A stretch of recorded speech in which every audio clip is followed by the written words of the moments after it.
सुर्खियों में। नमस्कार, हमारे खास कार्यक्रम सुर्खियों में आपका स्वागत है। मैं हूं आपके साथ दीपा सिंह। जैसा कि आप जानते हैं कि इस कार्यक्रम में हम समसामयिक विषयों पर बात करते हैं। आज हम बात करेंगे प्रदेश में क्षय रोग के उन्मूलन को लेकर। इस विषय पर बात करने के लिए हमारे साथ स्टूडियो में मौजूद हैं डॉक्टर वर्षा राय। आप राज्य क्षय रोग उन्मूलन अधिकारी हैं। आपका बहुत बहुत स्वागत है कार्यक्रम में मैडम। नमस्कार। तो चलिए कार्यक्रम की शुरुआत करते हैं। मैम, सबसे पहले मेरा यही सवाल रहेगा कि क्षय रोग क्या है और इसके लक्षण क्या हैं? जैसा कि आप जानते हैं कि जो क्षय रोग है एक बैक्टीरियल डिसीज है जो कि माइकोबैक्टीरियम ट्यूबरकुलाई के इन्फेक्शन से लोगों में होती है और मुख्य रूप से ये हमारे फेफड़ों को प्रभावित करती है। जी मैम, अगर बात करें टीबी रोग की तो ये कितने प्रकार के होते हैं?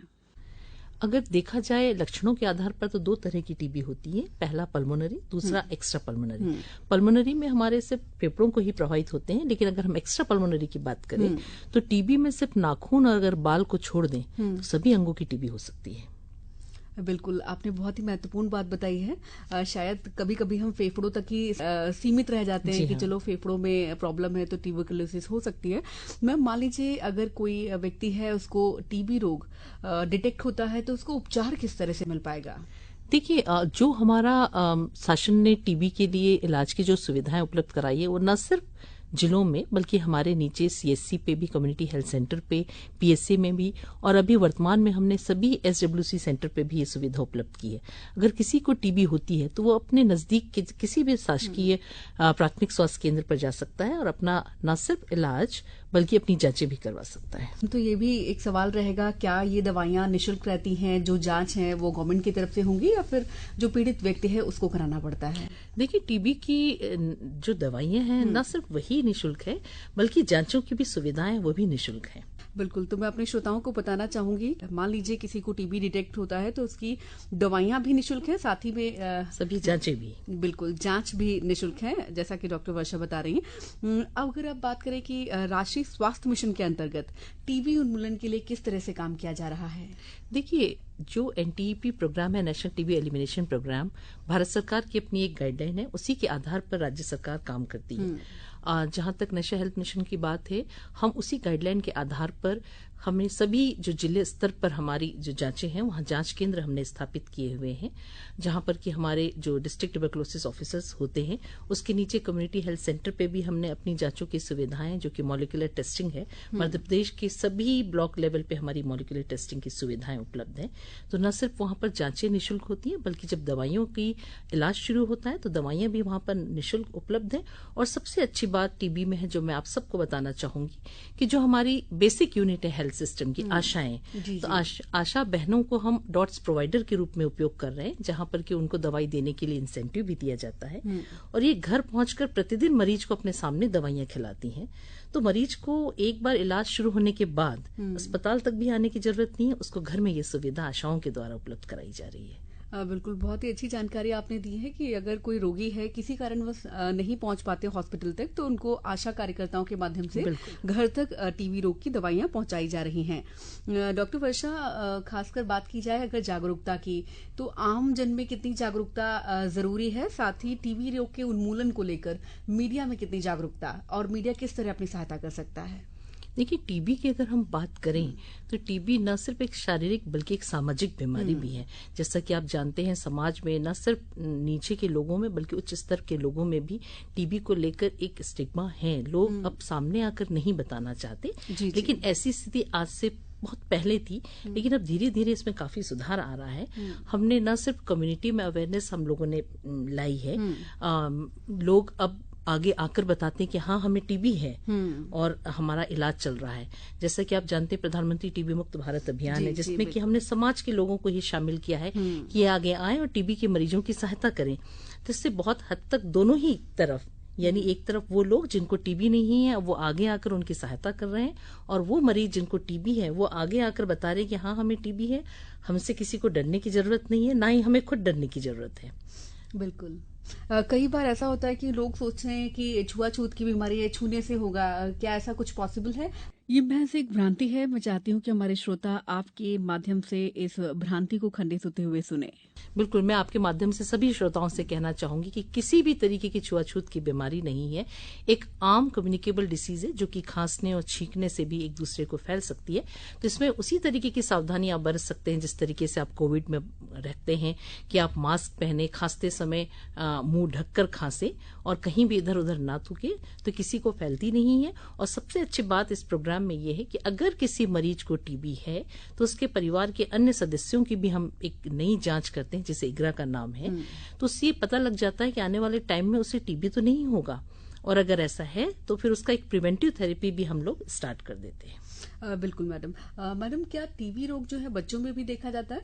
बिल्कुल, ज्यादातर जो एज है, जो उम्र है, वो युवाओं में ये टीबी की ज्यादा समस्याएं हैं। लगभग 30 से 50 साल की उम्र में लोगों को ज्यादा होती है, लेकिन बच्चे भी उतने ही प्रभावित होते हैं। जी मैम, जैसा कि आपने बताया कि बच्चों में भी जैसे आपने बताया बाल और नाखून को छोड़कर, तो बच्चों में भी ऐसा होता है कि बाल और नाखून को छोड़कर शरीर के किसी भी अंग में टीबी हो सकती है? बिल्कुल, बच्चों में भी बहुत कई बार बोन टीबी भी हो जाती है, क्योंकि बच्चे ज्यादातर घरों में खेलते हैं और वहां पर किसी को, फैमिली मेंबर को अगर टीबी हो गया, उनके संपर्क में भी रहते हैं, तो इस तरीके से बच्चे भी कई बार प्रभावित हो जाते हैं। मैम, जैसा कि आपने बताया कि उपचार चल गया है, किसी भी पेशेंट को ट्रीटमेंट मिलने लगा है, तो कब तक उसको ट्रीटमेंट कंटिन्यू करना होता है ताकि वो बेहतर तरीके से स्वस्थ हो जाए? देखिए, टीबी 2 तरीके की होती है। अगर मैं ट्रीटमेंट के आधार पर बात करूं, एक तो ड्रग सेंसिटिव टीबी होती है, दूसरा ड्रग रेसिस्टेंट टीबी। वो टीबी जिसमें कि बहुत सारे ड्रग से उसको रेसिस्टेंट डेवलप होता है। तो अगर ड्रग डीएसटी टीबी है तो उसका आमतौर पर सामान्यतः 6 महीने इलाज चलता है। लेकिन अगर एमडीआर का, डीआरटीबी का पेशेंट है तो उसका कम से कम 9 महीने से 1 साल तक उसका इलाज चलता है। तो इसमें मरीजों को बहुत धैर्य रखने की बहुत जरूरत होती है। बिल्कुल, आपने बहुत इम्पोर्टेंट बात कही है कि धैर्य पेशेंट बनाए रखना है। अगर आप धैर्य बनाकर रखेंगे तो उम्मीद है कि जल्दी आपका ट्रीटमेंट आपको मिलता रहेगा और फायदा भी होगा और आप अच्छे से पूरी तरह स्वस्थ हो जाएंगे। क्या मान लीजिए कोई पेशेंट अगर बीच में ही ट्रीटमेंट छोड़ता है तो उसके रोग के दोबारा लौटने की संभावनाएं रहती हैं? बिल्कुल, देखिए, अगर कोई भी मरीज बीच में इलाज छोड़ देता तो मेरे आज आपके माध्यम से भी सभी लोगों से ये रिक्वेस्ट है कि कृपया करके आप बीच में इलाज बिल्कुल ना छोड़ें। 2 तरीके की दिक्कतें आती हैं। पहला तो ये कि जब आप इलाज छोड़ देते हैं तो दोबारा जब आप इलाज शुरू करते हैं तो आपको फिर से वही शुरुआत से ही इलाज शुरू करना पड़ता है। दूसरा, रेजिस्टेंट डेवलप हो जाता है। तो ये जो सामान्यतः बहुत जल्दी ठीक होने वाला, 6 महीनों में ठीक होने वाला टीबी, फिर वो 9 महीने से 1 साल तक इलाज चलता है, क्योंकि ये पेशेंट के एमडीआर में कन्वर्ट होने के चांसेस बढ़ जाते हैं। मैडम, राष्ट्रपति मुर्मू ने 2025 तक टीबी का उन्मूलन करने के लिए प्रधानमंत्री टीबी मुक्त भारत अभियान प्रारंभ किया है। क्या हम ये मुकाम हासिल कर लेंगे 2025 तक? आपकी क्या राय है? बिल्कुल, जैसा माननीय प्रधानमंत्री ने कहा है, मध्य प्रदेश की भी पूरी कोशिश है कि 2025 तक हम अपने राज्य में टीबी एलिमिनेशन के लिए काम करें, और मुझे उम्मीद है कि जब हम सब मिलकर ये काम करेंगे तो बहुत जल्दी हम वो मुकाम भी हासिल कर लेंगे। बिल्कुल सही कहा आपने। साथ ही मैम, इसके साथ ही एक और सवाल है कि राज्य में किस तरह से टीबी इकाई जो है काम कर रही है? राज्य में हमारी पूरे 52 जिलों में एक इकाई है, जहां पर कि जिला 6 केंद्र है, जहां पर कि हमारे डीटीओ है, हमारा एनटीईपी का फील्ड स्टाफ है और हमारी आशाएं हैं जो कि नीचे स्तर पर काम कर रही हैं। राज्य में हमारे पास हाईटेक लैब है, कल्चर डीएसटी लैब है, जो कि पूरे राज्य में 5 जगह पर है, जहां पर कि हमारी जांचों की सुविधाएं हैं। हमने बहुत सारी नई एक्टिविटी भी राज्य सरकार में शुरू की हुई है, जिसमें कि हमने पीएमटीपीटी पे भी बहुत जोर दिया हुआ है, कि जिसमें हमारा प्रिवेंटिव थेरेपी पे, क्योंकि मानना ऐसा है कि हम ट्रीटमेंट बजाय प्रिवेंशन पे अगर हम ध्यान देंगे तो ज्यादा बेहतर होगा। तो हमारा राज्य का फोकस इस बार इसमें है कि जिन लोग टीबी से ग्रसित है उनका इलाज तो हम करें ही, साथ में बाकी लोगों को टीबी ना हो, इसके लिए हम वो काम करना है, उस दिशा में हम काम कर रहे हैं। बिल्कुल मैम, बात की आपने आशा कार्यकर्ताओं की जो बिल्कुल ग्राउंड लेवल पर काम करती है, उनको किसी तरह ट्रेनिंग दी गई है? उनको किस तरह जो प्रशिक्षण दिया जा रहा है? देखिए, हर जिला स्तर पर जो हमारे जिला 6 अधिकारी होते हैं वो न सिर्फ आशाओं को, बल्कि हमारे जो सीएचओज हैं, क्योंकि एसडब्ल्यूसी सेंटर से भी हम टीबी का काम कर रहे हैं, तो इन दोनों को ही हमारी समय समय पर हम लोग ट्रेनिंग देते हैं। और हमारी सभी जितनी भी आशाएं हैं, क्योंकि वो बहुत दक्ष है, क्योंकि उनको न सिर्फ टीबी के मरीजों को खोजना है, बल्कि उनकी जांचें कराना है, उनको उनकी दवाइयां देना है। इसके लिए भी हम उन्हें निक्षय पोषण योजना के तहत एक राशि हमारी तरफ से दी जाती है। बिल्कुल, क्षय रोग के बारे में तो आपने काफी डिटेल से बताया है। उम्मीद है कि हमारे श्रोता भी इसे समझ रहे होंगे। मैम, साथ ही जो क्षय रोग के रोगी हैं उनको क्या क्या सावधानियां बरतनी चाहिए इस दौरान? देखिए, अगर आपको एक बार पता चल गया है कि अगर आपको टीबी है, तो सबसे जो पहली बात है कि आप परिवार से आप डरे नहीं, उनसे दूरी नहीं बनाएं, बल्कि सावधानी बरतें। आप मुंह में मास्क लगा के रखें, खांसते समय, छींकते समय मुंह में हाथ रखें, इधर उधर ना थूकें, और खाने पे आपको बहुत ध्यान देना होगा। बहुत पौष्टिक भोजन करने की बहुत जरूरत होती है, हाई प्रोटीन डाइट लेने की बहुत जरूरत होती है, क्योंकि इसकी दवाइयां लंबे समय तक चलती हैं, जिसके थोड़े बहुत साइड इफेक्ट्स भी हो सकते हैं। तो जब तक आप अपना न्यूट्रिशन अच्छा नहीं रखेंगे, आप दवाइयां ज्यादा समय तक चला नहीं पाएंगे। बिल्कुल, तो इस समय डाइट का विशेष ध्यान रखना चाहिए। साथ ही छोटी छोटी सी सावधानियां हैं जो रखनी चाहिए ताकि दूसरे परिवार के जो सदस्य हैं वो संक्रमित ना होने पाए। मैडम, क्या टीबी मुक्त अभियान प्रधानमंत्री के विजन और नागरिक केंद्रित नीतियों का विस्तार है?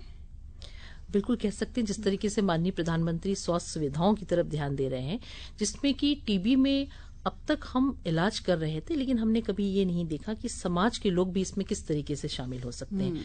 माननीय प्रधानमंत्री ने जो मुहिम चलाई है टीबी मुक्त भारत अभियान, इसके तहत हम जो हमारी कम्युनिटी के जो लोग हैं वो आगे आकर टीबी के मरीजों की सहायता कर रहे हैं। उन्हें वो फूड बास्केट डिस्ट्रीब्यूट कर रहे हैं, और इन मरीजों को हमने निक्षय मित्र का नाम दिया है कि जो लोग आगे आकर सहायता कर रहे हैं।